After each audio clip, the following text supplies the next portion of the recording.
제 화면이 공유되었죠? 예, 되었습니다. 예, 감사합니다. 우리 함께 이렇게 한번 인사해 볼까요? 내가 교회입니다.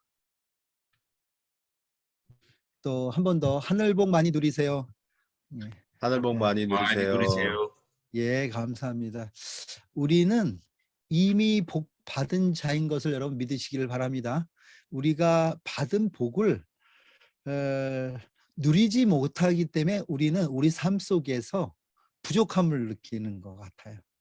하나님께서 내게 이미 주신 많은 것들이 있는데 그것이 내 삶 속에 누려지지 않는 것, 또 그것이 그 복이 무엇인지 모르는 그 일들이 오히려 우리를 자꾸 부족하게 불편하게 만드는 것 아닌지 하는 생각을 해봅니다. 여러분, 오늘 저는 계속 지난 시간에 이어서 예수님께서 하셨던 비유 세 가지를 말씀드리도록 하겠습니다. 여러분, 예수님이 지금 계신 곳은요, 성전에 계십니다. 예수님은요, 십자가에 달리기 시기 3일 전쯤입니다. 지금이. 그러니까 고난 주간이고요.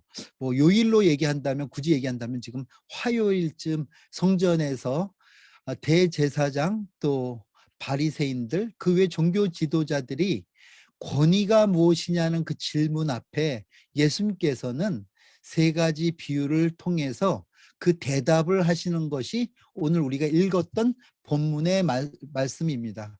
권위에 대한 예수님의 세 가지 비유는 우리가 지난 시간 우리가 계속 봐왔듯이 두 아들의 비유가 있었고요.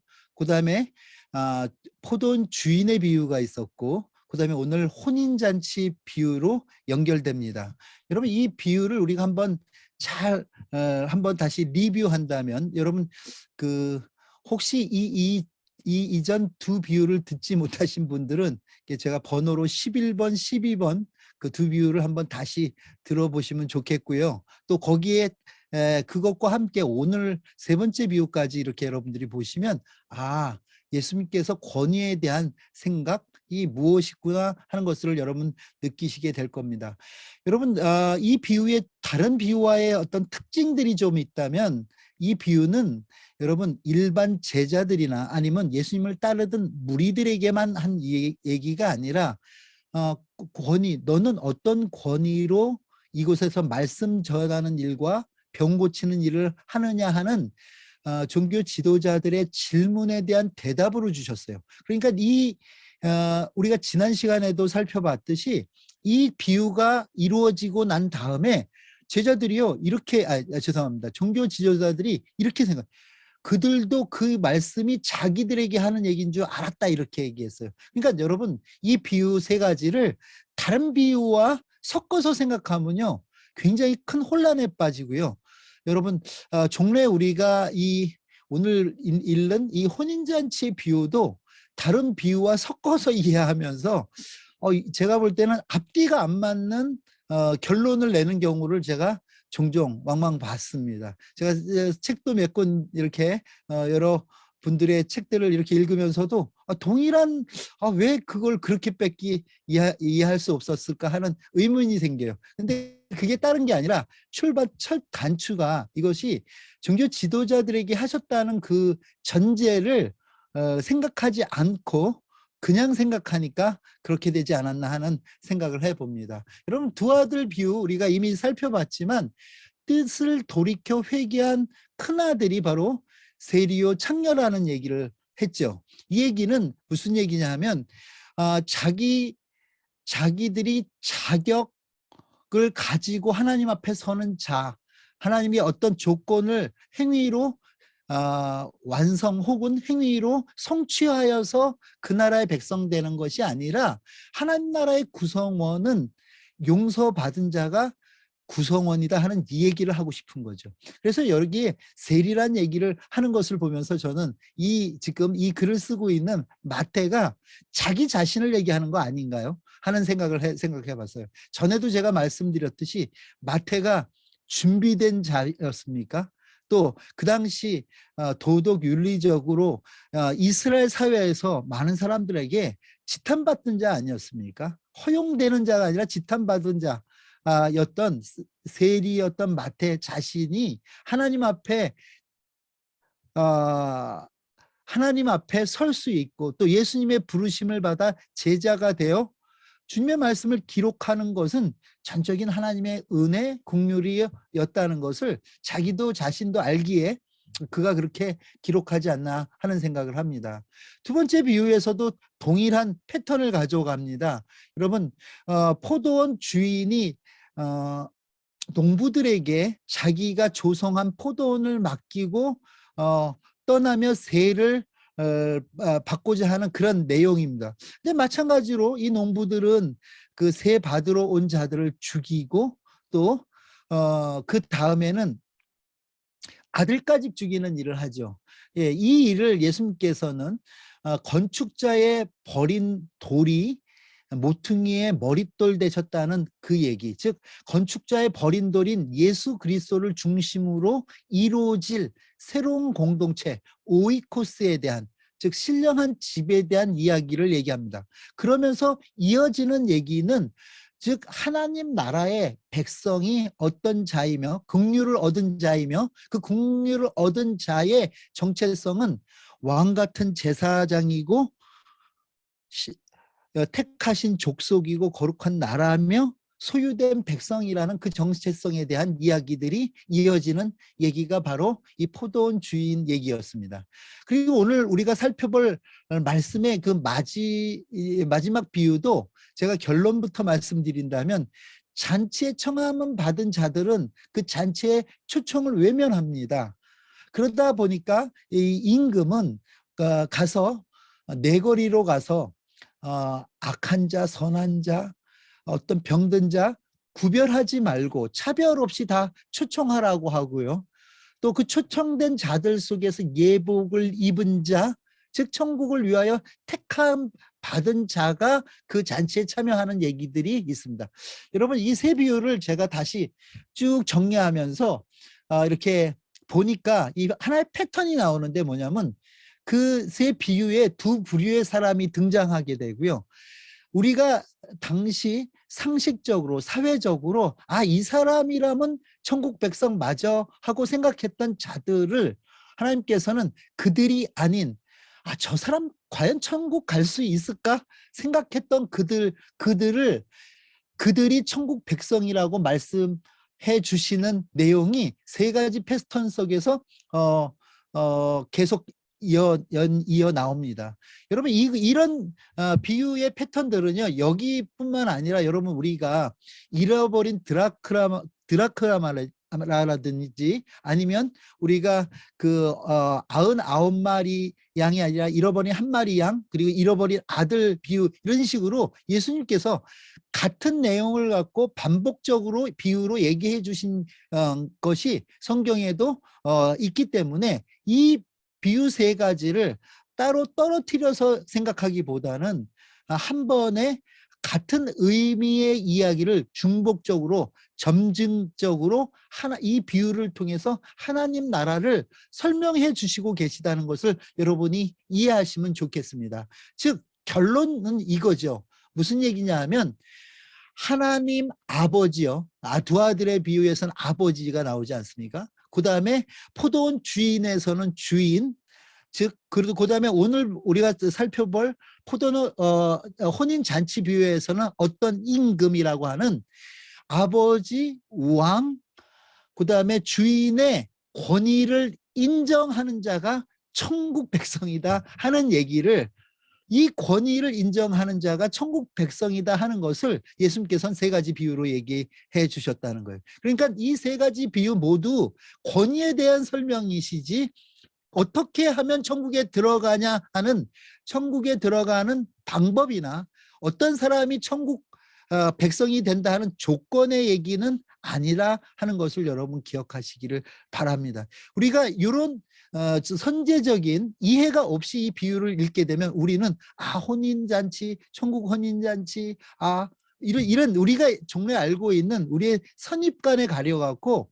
이 비유가 진정 얘기하려고 하는 것을 우리는 놓칠 수 있다는 것을 여러분 기억하십시오. 그러니까 두 부류의 사람, 세상이 맞아, 저런 분이 천국 안 가면 누가 가 생각했던 그 사람이 아닌, 저 사람이 어떻게 천국 갈 수 있을까 했던 그 사람이 천국 간다는 거예요. 근데 그 사람이 어떤 자인가 하면 첫 번째 비유를 통해서는 하나님의 용서를 얻은 자가 천국 가는 자라 얘기하시고요. 두 번째 비유를 통해서는 우리가 지난주에 함께 나누었듯이 긍휼을 입은 자가 그 천국 백성이고요.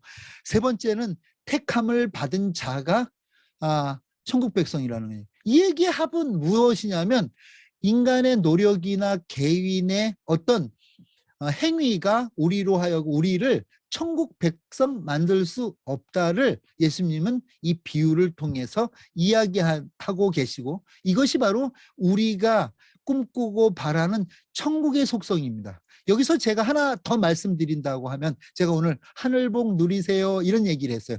이 천국이 우리는 죽어서 가는 것이 아니라 이 하나님의 나라는 예수 그리스도께서 이 땅에 오심으로 인하여 이 땅 가운데 이미 도래하셨음을 예수님께서는 얘기합니다. 그래서 여러분, 우리가 오늘 비유를 보다 보면 시차적인 차이들이 조금 있습니다. 예수님께서 지금 일어날 일에 대해서도 얘기하지만 미래에 일어날 예언적 선포도 이 비유 가운데 있는 거죠.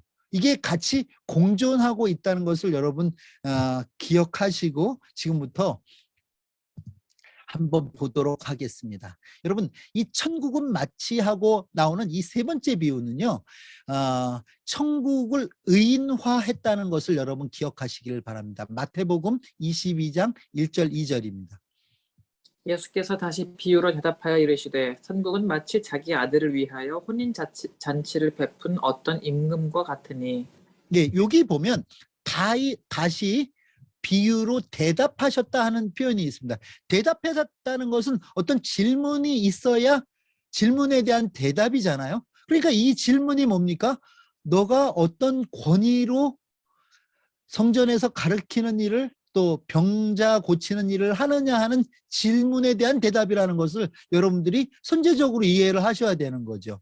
그리고 얘기하는데 뭐라고 얘기하냐면, 자 보세요. 여러분, 이건 국어 실력을 여러분 한번 테스트 해보겠습니다. 천국은 마치 자기 아들을 위하여 혼인잔치를 베푼 어떤 임금과 같은 이에서 천국과 등가할 수 있는 단어는 무엇입니까?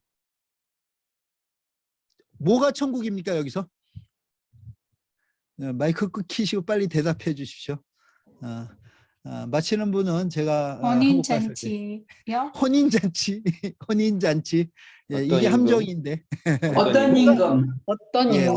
어떤 임금? 예, 보세요. 여기 한번 제가 그래서 이걸 원어도 찾아보고 영어 성경도 다시 찾아봤어요. 그랬더니 The Kingdom of God is 하고 이 어떤 임금이 킹덤 오브 갓이라고 얘기해요. 근데 그 어떤 임금은 어떤 임금인가 하면, 이 어떤 임금이 한 일이 무슨 일이냐면 아들을 위하여, 이 잔치의 목적이죠. 아들을 위하여 혼인잔치를 베푼 어떤 임금이 천국이라고 얘기해요. 그러면 이 얘기는 천국을 혼인잔치, 우리는 여지껏 계속 혼인잔치가 다시 바꿔 얘기해서 하나님이 목적이 되거나 예수 그리스도가 목적이 되기보다는 그가 베푼 어떤 것이 우리는 늘 목적이었던 거죠. 그런데 사실 성경이 얘기하는 천국으로 비유하는 그 천국은 여기서 어떤 임금이라는 거예요. 다시 바꿔 얘기해서 이 땅에서 우리가 천국을 누리는 방법은 하나님이 베풀어 놓으신 그 어떤 일들, 잔치와 같은 그것을 통해서 천국을 누리는 것이 아니라 하나님으로 천국을 누리는 거죠. 예수 그리스도로 천국을 누리는 거죠. 그러니까 예수를 모시면, 이런 우리 찬양이 있잖아요. 예수를 모시면 초가상관이나 아니면 궁궐이나 그 어디나 다 뭐라고 얘기해요? 하늘나라라고 얘기하잖아요. 그러니까 우리에게 중요한 것은 지금 얼마나 먹거리가 많이 배설됐느냐의 문제, 얼마나 화려한 집에 우리가 있느냐의 문제가, 우리가 천국을 사냐 지옥을 사냐를 나누는 그 어떤 기준이 아니라 우리가 지금 누구를 모시고 있느냐가 이 천국됨과 그렇지 않음을 가른다 하는 것을 여러분 기억하시기 바랍니다. 내가요 그런 거 있어요. 진짜 좋은 음식, 진짜 화려한 장소에서 식사 초대를 받아도 불편한 자리가 있는가 하면요. 하루 종일 바쁘게 다니다 아이들과 함께 집에 들어와서 끓여 먹는 그 라면이 와 진짜 이거는 천국 간 것 같은 맛이 있어요. 이게 무슨 얘기냐면 천국은 여기저기 장소적 개념이 아니라 내가 누구의 통치를 받고 있느냐, 누구의 어떤 권위 가운데 있느냐의 문제냐는 것을 이야기한다는 것입니다. 우리 많은 경우에 우리가 세속적으로 누리는 어떤 것이 복이라고 생각할 때가 참 많습니다. 그것을 붙들겠다고 하나님의 이름을 부를 때도 종종 있습니다. 왕왕 있습니다. 그런데 말입니다. 하나님께서 주시는 복은 여러분 예수 그리스도고, 예수 그리스도가 임마누엘로 내 안에서 나를 다스리고 통치하시는 그럴 때 그 삶. 그러니까 돌에 맞던 스데반도 하늘을 우러러 기도할 때 그의 얼굴이 천사의 얼굴이었다고 얘기하지 않습니까? 그 이유는 그에게 주어진 그 평안은 죽음을 뛰어넘은 평안이죠. 세상에 함몰되는 평안이 아니라 죽음을 넘는 상황을 뛰어넘는 그 평안. 그것이 이미 우리 가운데 있음을 여러분 믿으시길 바랍니다. 여러분 우리가 살다 보면요, 여러분 참 어려운 일들 많아요. 특별히 가족의 문제가 어려울 때는 참 힘들고 어렵습니다. 예. 또 저도 이렇게 풀리지 않는 이게 왜 안 풀리지 하는 걱정과 근심이 있을 때 있어요. 그런데 보면은요, 그때가 어느 때인가 봤더니 이 하나님의 주권 다시 바꾸어서 하나님께서 행하시는 그 권위에 대한 믿음, 신뢰가 내 안에서 떨어졌을 때 그런 걱정, 근심으로 연결되더라고요. 그러니까 그 얘기는 다시 바꿔 얘기한다면 천국을 이루는 것은 예수님께서도 여기 있다 저기 있다 얘기하지, 너희 가운데 있다고 얘기하는, 다시 바꿔 얘기한다면 지금 예수님께서는 현존하는 천국에 대해서 얘기할 때 너희가 하나님의 권위 가운데 있느냐, 왕의 권위 가운데 있느냐, 아버지의 권위 가운데 있느냐, 그렇다면 이미 천국이다. 그러나 그렇지 않다면 그 삶이 천국을 맛볼 수도 누릴 수도 없다는 것을 여러분 이런 비유들을 통해서 말씀하십니다. 이어지는 말씀입니다. 그 종들을 보내어 그 청한 사람들을 혼인잔치에 오라 하였더니 오기를 싫어하거늘 다시 다른 종들을 보내며 이르되 청한 사람들에게 이르기를 내가 오찬을 준비하되 나의 소와 살찐 짐승을 잡고 모든 것을 갖추었으니 혼인잔치에 오소서 하라 하였더니 그들이 돌아보지도 않고 한 사람은 자기 밭으로 한 사람은 자기 사업하러 가고 그 남은 자들은 종들을 잡아 모욕하고 죽이니. 예, 여러분 두 번째 그 종들을 이제 보내서요 혼인 잔치에 청합니다. 제가 이렇게 문헌들을 찾아보니까 유대인의 혼인 잔치에 대한 얘기가 있는 부분들이 있더라고요. 거기에 보니까 이런 표현들이 있어요. 뭐냐면 유대인의 혼인 잔치는 2번의 초청이 있었다. 혼인 날짜가 정해지고 그 사람들에게 먼저 혼인을 청첩하고요. 오겠다고 청함을 받은 자들에게 그 혼인이 이제 완전히 다 준비됐을 때 다시 초청한다. 이런 그러니까 2번 초청한다는 얘기가 있더라고요. 그런데 오늘 어떤 임금이 배설한 천국 잔치에, 그 아들의 혼인 잔치에 청한 사람들의 반응은 굉장히 냉담합니다. 여기 보니까 오기를 싫어하거늘 이렇게 표현하고 있고요. 뿐만 아니라 소와 살찐 짐승으로 잡고 다시 잔치 준비를 하고 다시 청했는데요. 그러니까 2번 청할 때 날짜를 정했을 때 청했고 다시 이제 완전히 잔치가 이루어졌습니다. 그래서 준비가 끝났습니다. 끝난 상황 속에서 다시 그들에게 긍휼을 베푸는 거죠. 다시 한번 또 오라고. 그런데도 이번에는 반응이 냉담하는 게 아니라 오히려 그들은 그에 대해서 악행합니다. 여러분 이들의 두 가지 반응이 있었는데요. 돌아보지도 않고 자기 밭, 자기 사업으로 갔다고 얘기합니다. 즉 천국보다는 자기의 유익, 자기가 가지고 있는 그 기득권에 더 관심하고 또 그것에 매립되어서 천국 초청에 응하지 않은 한 부류의 사람에 대해서 이야기합니다. 즉 자기 밭, 자기 사업이라는 것은 은혜가 아닌 자기 노력으로 또 먹고 살겠다는 것을 의미합니다. 자기 사업. 다시 바꿔서 자기가 자기의 힘으로 자기의 모든 것을 이룰 수 있다고 생각하는 에고죠. 여러분 이것이 우리 가운데 있는 가장 큰 우상이라는 사실도 여러분 기억하시기를 바랍니다. 여러분 이 현대에 오면서 느끼는 것은 여러분 모든 자들이 자기 신을 섬겨요. 자기 신을 섬깁니다. 그것이 내가 능력이 있는 사람은 그 능력을 신봉하고 있고요. 내가 돈이 있는 사람은 그 돈을 신봉하는 것을 봅니다.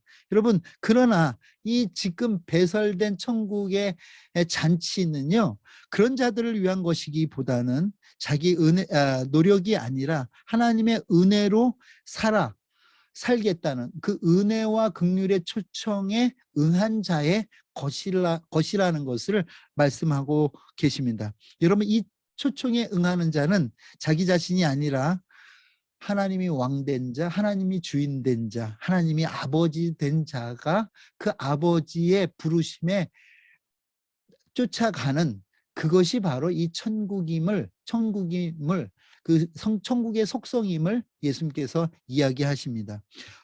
두 번째 다른 반응은 뭐냐면 초청하는 자들을 잡아서 모욕하고 죽인다 이렇게 얘기합니다. 여러분 이 얘기도 마찬가지죠. 임금의 왕권에 대한 정면적인 도전이죠. 그렇죠? 지금 이 초청자가요 그냥 동네 아저씨가 아니에요. 그 왕을 다스리는 왕권을 가지고 있는 통치권을 가지고 있는 왕이라 할 때 왕의 요청, 초청에 응하지 않는 것 자체가 죄이죠. 그런데 그러면 초청에 응하지 않고 자기 일에 함몰되어 있는 것도 문제지만 더더욱 이것을 정면적으로 대립하고 그를 잡아 죽이는 일, 모욕하는 일, 이것은 왕의 왕됨을 인정하지 않는 일이라고 우리가 볼 수 있다 하는 것입니다.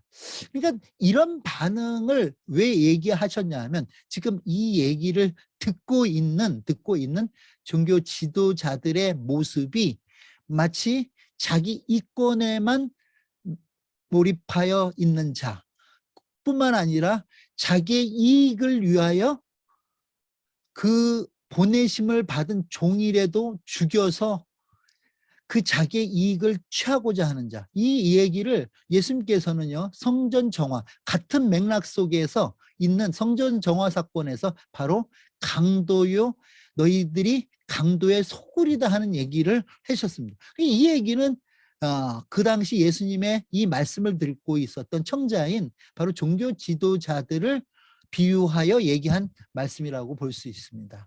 이어서 되는 말씀입니다.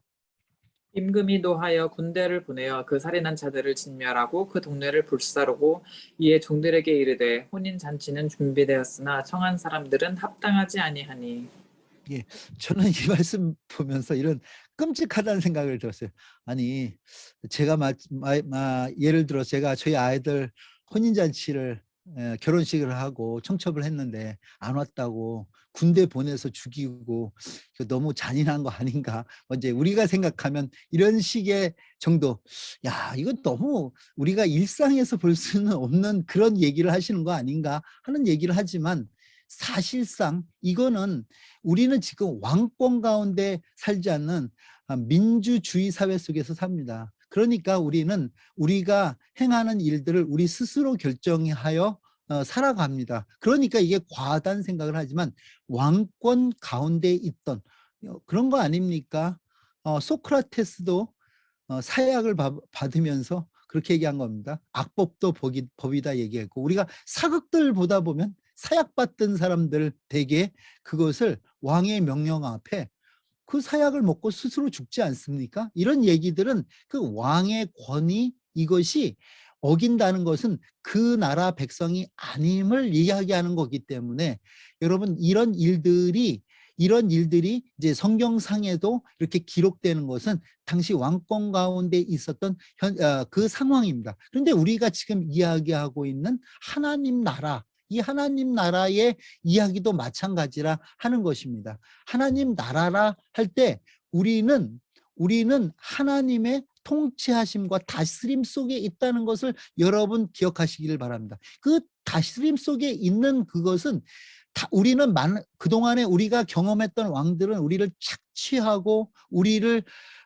이용하고 우리에게 섬김과 우리에게 희생을 요구하는 왕들만 경험했기 때문에 그러지 않지만 여기서 얘기하는 이 얘기는 있잖아요. 우리가 섬기는 하나님은 우리를 보호하시고 우리를 품어주시는 그런 분이라는 거죠.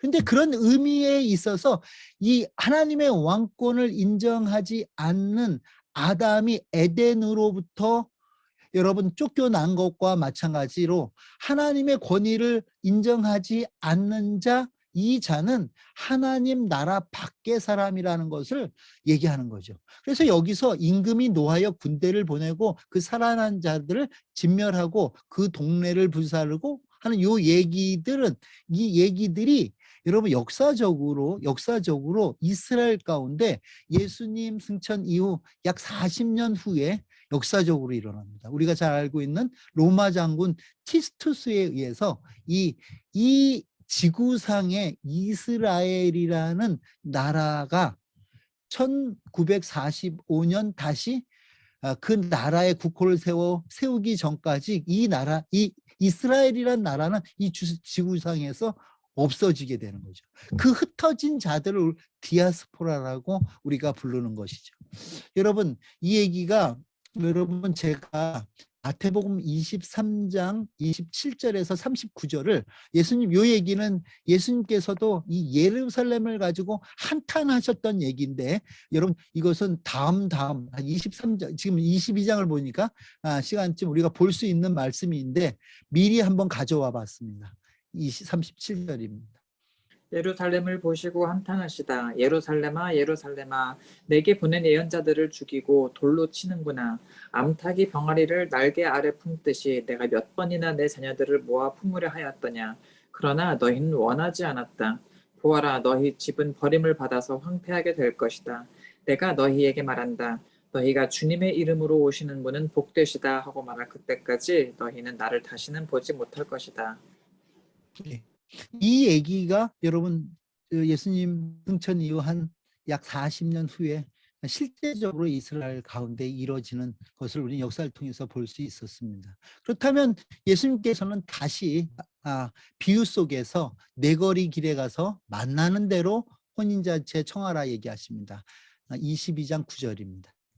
네거리 길에 가서 사람을 만나는 대로 혼인잔치에 청하여 오라 한데 종들이 길에 나가 악한 자나 선한 자나 만나는 대로 모두 데려오니 혼인잔치에 손님들이 가득한지라.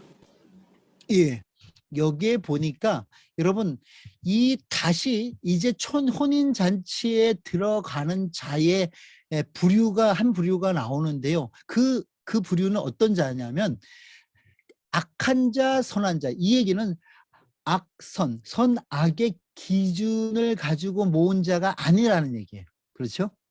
다시 들어가는 자는 또 그럼으로 인해서 이 얘기는 뭐냐면 이 다음 혼인잔치에 들어간 자는 그 들어감이 그들의 행위와 결부된 얘기가 아니라는 것을 이 말씀을 통해서 우리는 엿볼 수 있다 하는 것입니다. 여러분 선악의 기준 없이 차별 없이 혼인잔치에 초대되었다 하는 겁니다. 그 초대된 자들이 여러분 혼인잔치에 그 손님들이 가득했다고 얘기합니다. 여러분 이제 요 얘기를 우리가 지금부터는 또 유심히 봐야 되는데 제가 그냥 사파 하나를 했는데 마치 이런 거 이보다 더 했겠죠. 이건 작은 마을의 혼인잔치지만 이제 더. 근데 여기에서 말입니다. 예복에 대한 얘기가 다시 나오는 거예요. 11절입니다. 임금이 손님들을 불러 보러 들어올새 거기서 예복을 입지 않은 3사람을 보고 이르되 친구여 어찌하여 예복을 입지 않고 여기 들어왔느냐 하니 그가 아무 말도 못하거늘 임금이 사환들에게 말하되 그 손발을 묶어 바깥 어두운 데에 내던지라 거기서 슬피 울며 이를 갈게 되리라 하니라. 청함을 받은 자는 많되 택함을 입은 자는 적으니라. 여러분 제가 성경을 찾아서 놓진 않았지만 여러분 열왕기하 10장 21절 22절을 보면은요 왕의 잔치에 여러분 어떤 일이 있냐면 왕의 잔치에 들어가기 위해서는 그들이 입었던 일상복을 입는 게 아니라 왕이 잔치에 초대된 자들에게 주는 그 예복을 주는 얘기가 나옵니다. 열왕기하 10장이에요.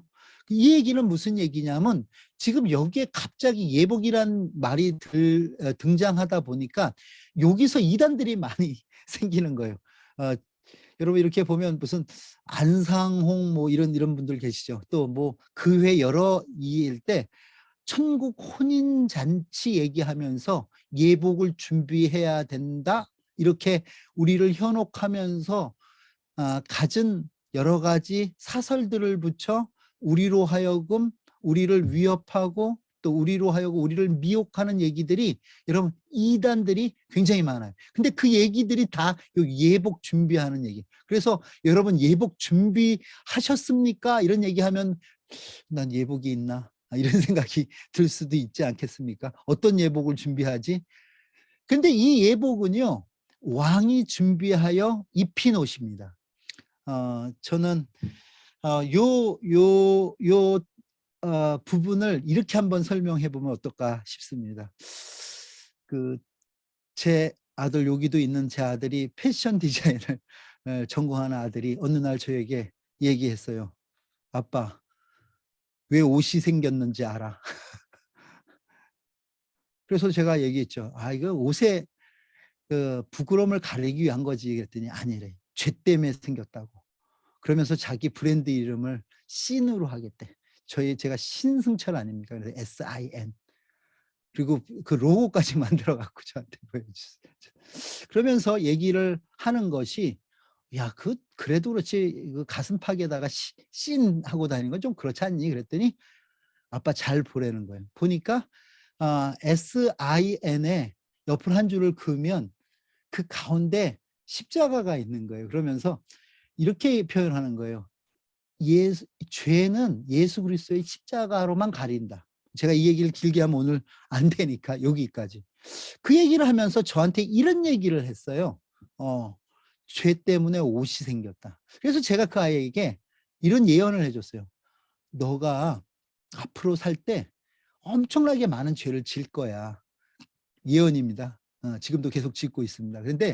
그런데 아빠는 하지 말라는 일을 한 그 죄를 얻은 것도 굉장히 중요한 그 큰 죄지만 아빠는 그보다 더 큰 죄가 있으면 그 죄를 스스로 해결하고자 나뭇잎으로 옷을 해 입은 행위가 더 나쁜 것 같아. 너가 앞으로 죄를 질 때 스스로 해결하려고 하지 말고 그걸 하나님 앞으로 가져가 하는 얘기를 제가 제 아들한테 한 적이 있습니다. 저는 오늘 이렇게 인용함으로 인해서 그 아들에게 10,000원을 줘야 됩니다. 그런데 여러분 생각해 보십시오. 그 죄진 인간에게 하나님이 입혔던 옷은 그들이 스스로 만든 옷으로 그 부끄러움을 가렸던 게 아니라 가죽 옷으로 하나님은 동물을 잡아 예표 삼아 그에게 옷을 입혀 주었고요. 그 가죽 옷 입었던, 다시 바꿔 얘기해서 하나님이 만들어 입혀 주었던 그 옷을 입은 그 자가 하나님의 구원 가운데 있었다는 거죠. 그렇다면 여기서 얘기하는 예복을 입지 않은 자 할 때 이 예복이라는 것은 그 하나님의 구원의 섭리, 즉 하나님께서 이루어 놓으신 그 구원에 대해서 외면하는 자, 하나님께서 이루어 놓으신 그 은혜에 외면하는 자가 바로 역시 옷 입지 않은 자라 표현할 수 있다는 것입니다. 그러니까 얘기하지 않습니까? 친구여, 예복을 왜 입지 않고 여기 들어왔냐고 얘기할 때 그가 아무 말도 하지 않았대. 자기 입은 옷으로 나는 그 하나님의 잔치에 참여할 것 같은 할 수 있다는 그 생각이 그로 하여금 예복 잊지 않고 그 잔치에 참여한 자로 오늘 비유에서 표현된다 하는 것입니다. 이 얘기는 즉 하나님 나라가 아까 제가 얘기했듯이 임금이라고 했고요. 그 임금이 베풀어 놓은 그 잔치, 다시 바꿔 표현한다면 배설해 놓은 그 잔치가 의미하는 것은요, 하나님 나라를 누리는 그것은, 그렇죠, 배설된 잔치는 누리는 거죠. 누리는 그것은 하나님의 은혜를 경험한 자, 하나님의 용서를 경험한 자, 하나님의 긍휼을 경험한 자가, 그것을 긍휼을 입은 자가 그 잔치를 누릴 수 있다 하는 것을 이야기한다는 것을 여러분 기억하십시오. 그래서 여기에 뭐라고 얘기합니까? 청함을 받은 자는 많되 택함을 받은 자가 적다 이야기하는 것을 볼 수 있습니다. 자, 그렇다면 예복 입은 자, 즉 택 입은 자를 의미하고요. 여기에 그 사람은 그 아버지 왕 임금으로 대표되는 그 하나님의 다스림 통치함 가운데 있는 자라 하는 것입니다. 이사야 61장 10절입니다. 내가 여호와로 말미암아 크게 기뻐하며 내 영혼이 나의 하나님으로 말미암아 즐거워하리니 이는 그가 구원의 옷을 내게 입히시며 공의의 겉옷을 내게 더하시니 신랑이 사모를 쓰며 신부가 자기 보석으로 단장함 같게 하셨습니다. 예, 구원의 옷을 내게 입히시고 공의의 겉옷을 더하시는 이 하나님. 그러니까 이미 우리는 구원의 옷을 입은 자들이고요. 하나님의 공의가 우리를 덮을 때 우리 가운데는 이런 일들이 일어나죠. 계속 읽습니다. 골로새서 3장 10절에서 14절입니다. 새 사람을 입었으니 이는 자기를 창조하신 이의 형상을 따라 지시기까지 새롭게 하심을 입은 자니라. 거기에는 헬라인이나 유대인이나 할레파나 무할레파나 야만인이나 수구디아인이나 종이나 자유인이 차별이 있을 수 없나니 오직 그리스도는 만유시요 만유 안에 계시니라. 그러므로 너희는 하나님이 택하사 거룩하고 사랑받는 자처럼 긍휼과 자비와 겸손과 온유와 오래 참음을 옷 입고 누가 누구에게 불만이 있거든 서로 용납하여 피차 용서하되 주께서 너희를 용서하신 것 같이 너희도 그리하고 이 모든 것 위에 사랑을 더하라. 이는 온전하게 매는 띠니라.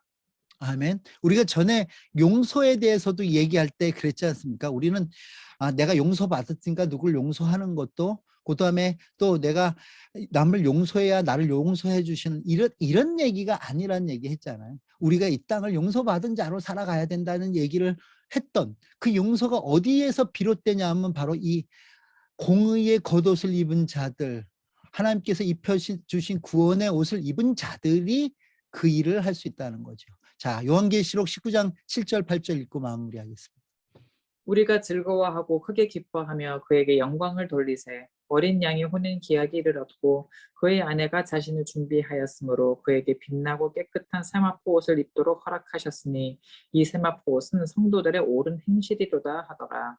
아멘. 여러분, 이 얘기는요, 이미 천국에 있는 자들의 얘기입니다. 세마포 옷을, 여러분, 그러니까 그런 이단 사설에 여러분 현혹되지 않기를 바랍니다. 세마포 옷을 입어야 들어가는 게 아니라 우리는 구원의 옷을 입은 자들로서, 그 긍휼을 입은 자들로 하나님께서 입혀주시는 그 공의의 겉옷이 우리로 하여금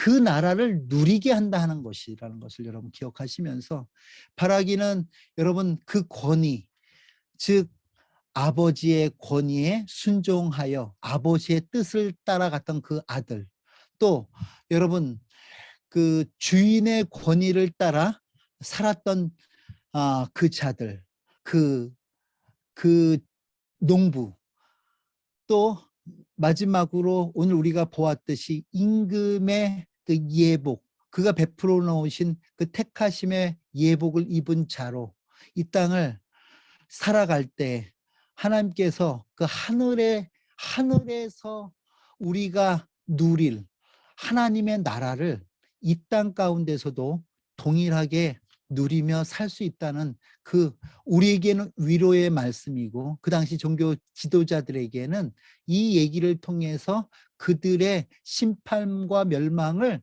예언하신 말씀이라는 것을 여러분 기억하시기를 주의 이름으로 축원을 드립니다. 우리 주신 말씀 생각하면서 다시 기도하도록 하겠습니다. 그렇습니다. 주님, 우리를 택해 주셔서 감사합니다. 그 긍휼 가운데 있게 해 주셔서 감사합니다. 우리의 삶을 통해 그 나라를 누리게 해 주시옵소서. 다 같이 기도합니다.